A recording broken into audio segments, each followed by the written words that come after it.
हे नर्मदा मैयाचे पात्र आहे. पूर्ण राजस्थानसारखी वाळू आहे. वाळू काढीत असता इथे लोक खूप. आता परिसरामध्ये कोणीही दिसत नाही आहे. हे बघा चालण्यांनी कशी जाडू वाळू गाळलेली असते. आता किनाऱ्यावरून आम्ही निघत आहे. पाणी खूप कमी झालेलं आहे. पुढे पाणी दिसत आहे, परंतु तिथं जायला खूप टाईम लागणार आहे. तिकडच्या पार किनाऱ्यावर हिरवंगार असं शेती दिसत आहे.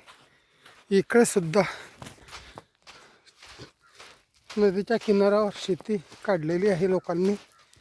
आणि लोक सिंचरच्या पद्धतीने